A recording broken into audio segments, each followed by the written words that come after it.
headspace that I'm in now is way better than what I was before, and that's the only thing that mattered to me.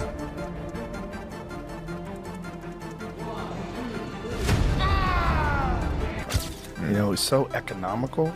Like, he puts pressure on guys without throwing too many punches, and then starts to figure holes out, and the way he can explode and move in with one shot, my God. All-time great heavyweights, all right? And it shouldn't be. But he's sparring the heavyweight, the level of heavyweight that, you know, more experience than Jake Paul, right? But Jake Paul has beaten those heavyweights himself, all right? When Gervonta Tank Davis sat across from Joe Rogan, the tone was set from the first minute. He wasn't there to joke, to market, or to entertain. He was there to send a message directly to Jake Paul. Calm but deadly in his delivery, Davis made it clear, this fight isn't a gimmick, it's a reckoning. This ain't entertainment no more, he warned, his voice sharp enough to cut through the studio silence. This is personal. Rogan pressed him for details, but Tank didn't flinch. His words carried the confidence of a man who's seen everything in the ring and knows what it means to fight for legacy, not views. That and now it's just like, I don't know, probably this was a good thing, us fighting. Because you have someone that, we come from two different sides, like, of the world. We still on the same path to get the same thing. You know, I gotta be in there with him, I gotta be able to, you know, his arm reach, his size, his power, the way he moving and things like that. I just gotta adapt as I fight him. I think it's gonna be a great event. Every time I fight is fireworks. Boxing wins come November the 14th. We just giving boxing what it needs, and that's excitement. For Davis, this matchup is redemption in motion. After his controversial draw in March 2025 against Lamont Roach Jr., questions began to rise. Was the legendary Tank finally slowing down? Had the invincible aura started to fade? Those whispers lit a fire under him. In his eyes, Jake Paul isn't just an opponent, he's a symbol. A chance to erase doubt, to prove that Gervonta Davis remains one of the most dangerous pound-for-pound fighters alive. Even if the fight isn't under official sanction, Tank has framed it as a mission, a war to reclaim respect and remind the world what separates the boxers from the brands. Happy with Tank. First off, don't watch Tank. Don't do it. You know what I'm saying? You support it, then what you doing? You can't not support and support at the same time, right? So if you're a boxing purist, then this fight with Roach is really more for you. It's going to be more up your alley, you know? If you just like all entertainment, all fights, all hypes, all everything, then you're going to want to tune in to the Tank and Paul show there, you know, because that's all for entertainment. What's it? For entertainment purposes only, right? It should say like somewhere in the small print of the promotion. For entertainment, don't do this at home, kids. You know, so fine. Disclaimer. Yeah, disclaimer. For entertainment purposes only, you know. So, you know, it's money-making purposes only, you know. On the other side, Jake Paul knows exactly what he's walking into. He said it himself, this is the hardest test of his career. He may hold the size and reach advantage, but Jake has been brutally honest about what Davis brings to the table: elite precision, devastating timing, and fight-ending power. To beat Tank, he admitted, I've got to be sharper, smarter, and more focused than I've ever been. It's not arrogance that fuels Jake this time. It's awareness. He understands that Davis isn't just another name on a poster, he's the measuring stick of legitimacy. Do a fight that I've actually ever been, because I know how good these people are that I'm sparring, and being able to see how good they are and knowing how good Tank is, it's actually going to be my toughest test to date. Yeah, I think, Jake, you could make the argument, right? Pound for pound wise, this guy's the most ferocious dude in the whole sport, couldn't you? For sure. I think he has probably one of the highest knockout percentages in 90-something%, right? Exactly. And just his speed, his elusiveness, his ring IQ, his conditioning. You know, he's gone 12 rounds so many different times, something that I've never even done. So he's going to be sharp all the way through. I mean, the list goes on. And so just actually being vulnerable for a second, it's like, this is crazy. This is scary. It's kind of keeping me up at night. Jake, how do you prepare for, like you said, a guy who is shorter than you? How do you find a sparring opponent to replicate something that obviously, you know, there's nobody else out there that's Tank Davis? How do you prepare for a guy that's different stature-wise? Yeah, no, we have world champions. Raymond Ford in the 130-pound weight class. We got Montana Lovin. Shakur Stevenson is coming in this week. So Wow. just sparring against guys on their level and people who have, you know, been doing this their whole entire lives. But we're really focusing on speed and not as much on power. I'm not doing as much like weightlifting and all of that stuff. I'm actually trying to like lose some muscle so that I have less weight and so that my punches are... Jake's rise has been anything but traditional. He built an empire off crossover chaos, celebrity boxing, viral moments, and perfectly timed promotions. But now, the stakes have shifted. $50 million are on the line, but the real prize isn't money, it's respect. A victory over Gervonta Davis, even in an exhibition, would be a defining moment. It would silence critics who still label him a YouTuber with gloves. And in the unpredictable world of boxing, perception often hits harder than punches. We're getting Jake Paul and Gervonta Davis. What can you tell me about that? What can you tell me about why Jake and Anthony has maybe been put to the side for now? Yeah, they always told us that it was, you know, we were looking at that fight for February of next year, and they always said that there was a chance that Jake would fight in November.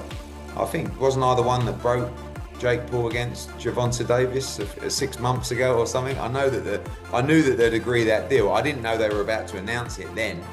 But I did know that they'd agreed that deal previously. So I don't like it, if I'm honest. I mean, I think we need to really differentiate between boxing and an entertainment concept, and that's what that is.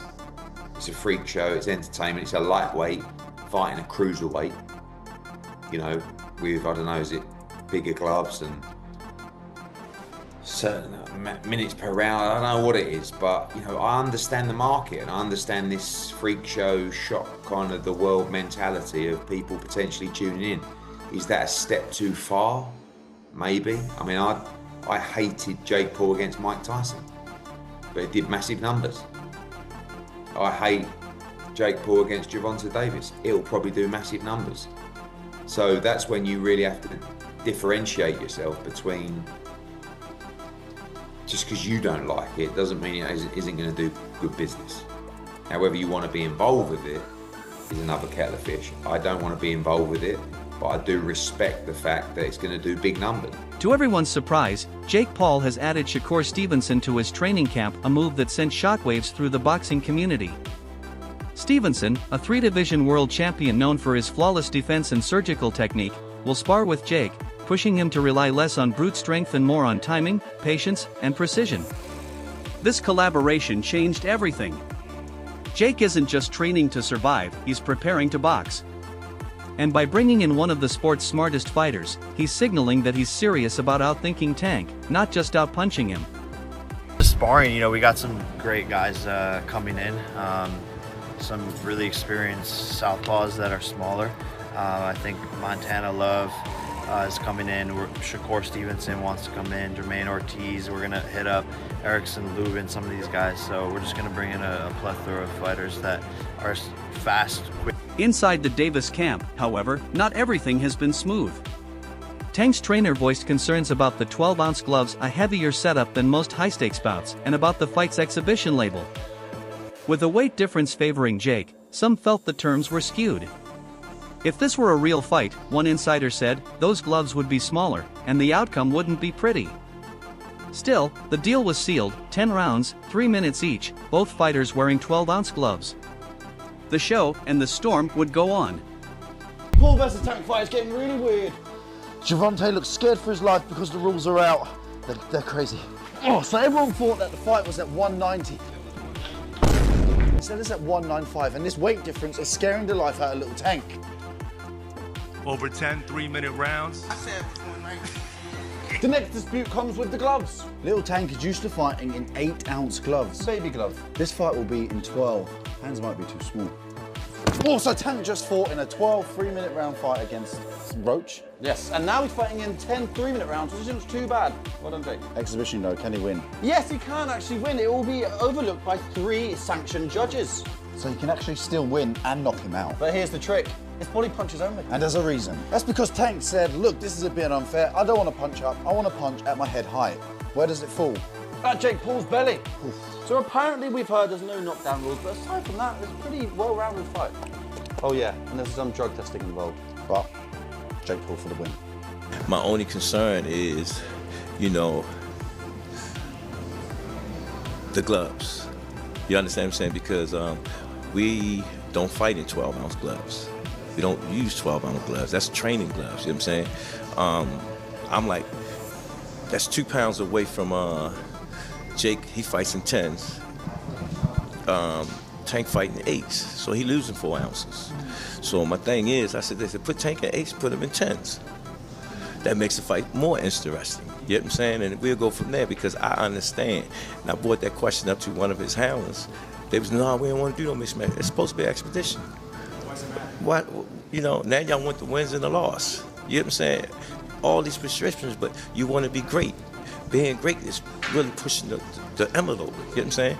You know, Tank don't really care, you know? So when I brought this up, he said, dang, facts. You know what I'm saying? So, again, you know, he can weigh the 10s and we weigh the 8s. Then we... Despite the exhibition tag, the event is being treated like a championship spectacle. Netflix secured global streaming rights, and the marketing team went all in, releasing a Grand Theft Auto-themed poster that instantly went viral. The undercard includes legitimate title fights, ensuring that while the main event carries controversy, the night as a whole holds credibility. It's boxing's evolution in real time, half sport, half blockbuster. With fighters pretty much in their prime. But other than the size mismatch, most people are wondering why has Tank taken this fight? And those were the first questions targeted to Tank in this presser. Because usually these sorts of bouts are relegated to the latter part of your career.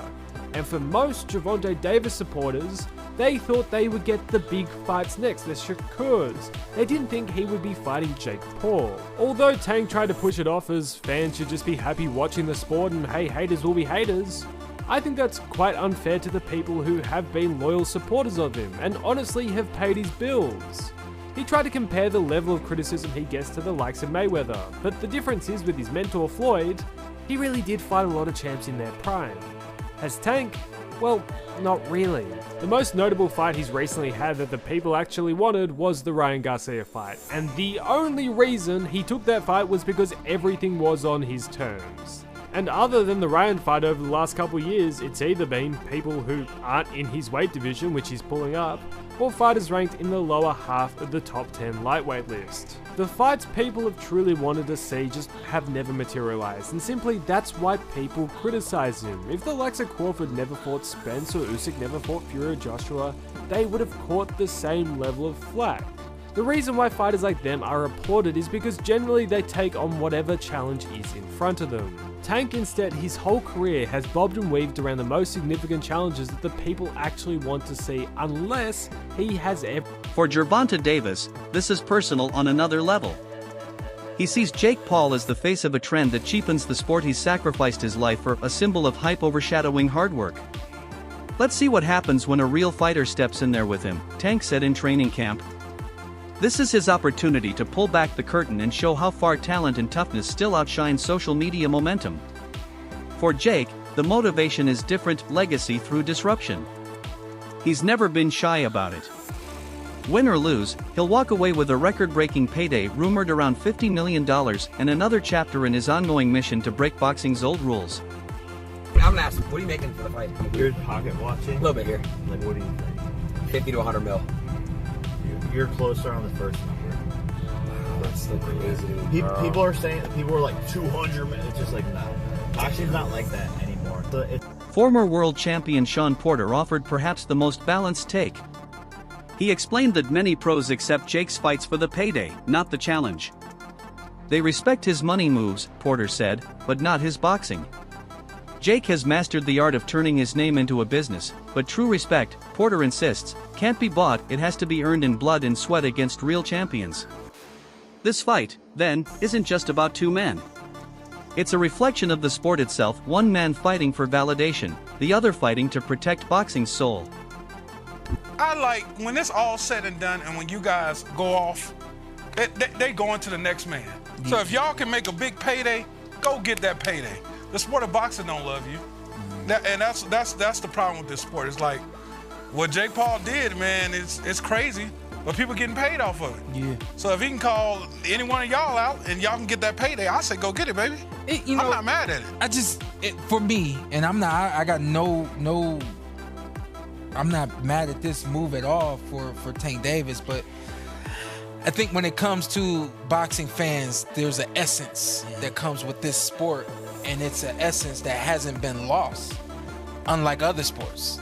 For an example, with football, we come from the hitting days. Yeah. Can't hit nowadays. You know what I mean? So boxing hasn't lost its essence. You know, they're trying to make it safer and all those sorts of things, but there's still this pureness to boxing that really doesn't exist in sports anymore, but it's still there with boxing. I think that's why people have such a problem with this kind of move from Tank Davis. Is it more the heart? How do you guys feel being boxers? Man, like once you hear the numbers, I'm like, they're talking, like I don't know the official one, they're talking about like 100 mil. Oh, damn. Like, they're talking about these insane numbers. Like I'm gonna be like, don't take that. I'm not gonna tell another man not to take that type of check, especially for something like that. It's not on your official record. It's an exhibition. I'm not gonna lie here and act like I'm not gonna say yes to 100. Despite criticism, the hype is unstoppable. Even fans who swore off boxing are tuning in again, drawn not by titles or rankings, but by curiosity. The idea of Tank Davis and Jake Paul sharing a ring feels chaotic, absurd, and irresistible all at once. For modern audiences, that's exactly the appeal. It's unpredictable. It's controversial. And for better or worse, it's entertainment on a level boxing hasn't seen in years. It's not a victory, unless he's landing the right jab, grab, breathe. Meanwhile, Tank is downloading, collecting timestamps. Ever see a big guy wrestle? Yeah, those first few minutes looks like a forklift, but by minute 5, forklift needs a nap. Can a forklift catch a fly? Only if the fly gets lazy. Jake's body will be open, especially after mid-fight when hands start sinking. And when the guard starts to wither away, so will the chin. Body shots don't ask permission, they collect rent. Liver! You don't need to be a heavyweight to fold a man who's exhaling. A small, sharp guy versus a taller frame, seen it 100 times. You touch torso early, you tag shoulders late. The high guard. Commentator Wade Plemons breaks down Jake Paul's biggest weapon, not his power, but his psychology. Jake doesn't just fight opponents, Wade says. He fights narratives. Every insult, every face-off, every leaked video, it's part of a grand strategy. Jake sets the stage, controls the tone, and manipulates attention. He knows how to bait elite fighters into his world, promising money, fame, and exposure too big to refuse. To Wade, this fight isn't just about fists, it's about who controls the story. Also, and again, Jake's only been boxing for 5, 6, 7 years now. It isn't necessarily far-fetched to try to have his own advantages when trying to fight other boxers that have been far more experienced than him. But this one's a little too much, right? This one is crazy because of the massive weight difference. It doesn't make a ton of sense. But again, as far as a sport fight is concerned, I want to make sure I make that clear. Again, this is not me hating on it, because I do think that both guys have been very upfront with what they're doing in this fight and what their goals are with these kind of events. But the narrative Jake's trying to create as if this is like proving anything for him fighting a real fighter when Gervonta is so much smaller than he is. It'll prove something in the fact that Jake is willing to put on great events, but it won't prove anything to the people that are asking him to fight a real fighter. I will say though, if Jake goes out and flatlines Gervonta, the casual audience that will say Gervonta smokes Jake completely and utterly, like it wouldn't even be close, that will change their minds a little bit. Not the people that know boxing, but the people that are going to watch this, the casual viewer that know the name Gervonta Davis and know the name Jake Paul. If he is to compete with Gervonta at all or look good in that fight, people will in some way accept that. Or they'll do the other thing where they just say the fight's rigged. As the event approaches, the boxing world remains deeply divided. Traditionalists call it a mockery, a mismatch disguised as a mega fight. They point to the weight difference, the exhibition tag, and the circus-like build-up as proof that boxing's foundation is cracking. But supporters see it differently. They argue that this is evolution, not erosion, that fights like this bring new eyes, new energy, and a younger audience into a sport desperate for revival.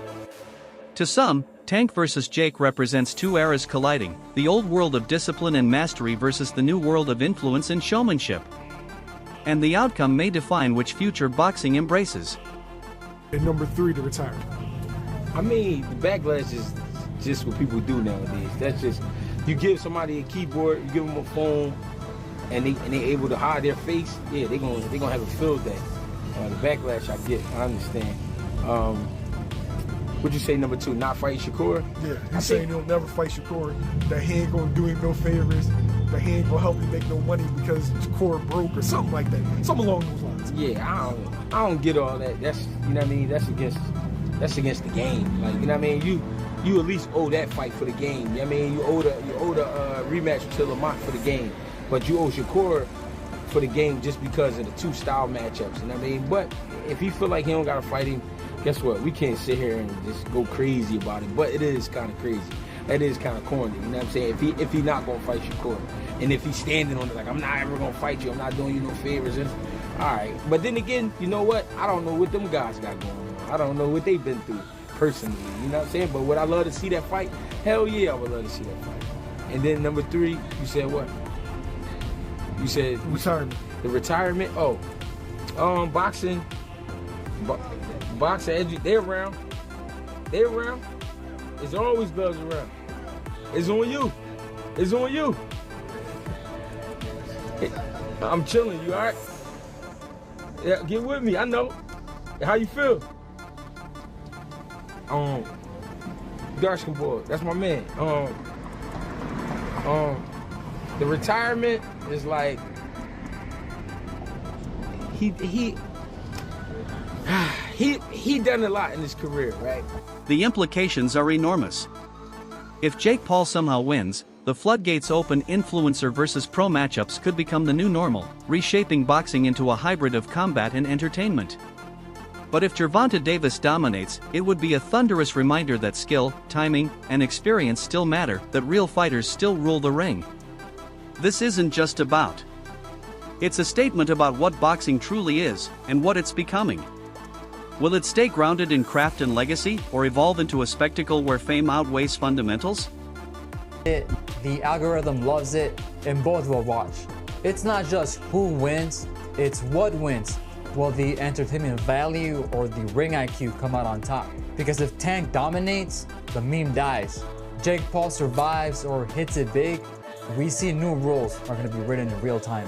Me, you, maybe everyone at some point has been that bigger guy, thinking that I'll just bully him. Jab, slip, liver shot, sent me down real nicely. Size helped until it didn't. All I'm saying is, let's not dismiss something because it looks weird. Many fights get decided by the details. Feet before fists, timing before muscle, discipline before clout. Look, Tank wins if he stays Tank. He's built on patience, traps, explosive counters. That's hell for a tall guy who gets eager. So now, the question is yours. Who takes it, Tank Davis or Jake Paul? Will Tank's experience crush Jake's ambition, or will Jake once again shock the world and rewrite what's possible in boxing?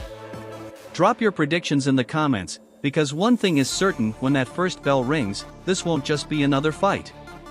It'll be a turning point in the story of modern boxing.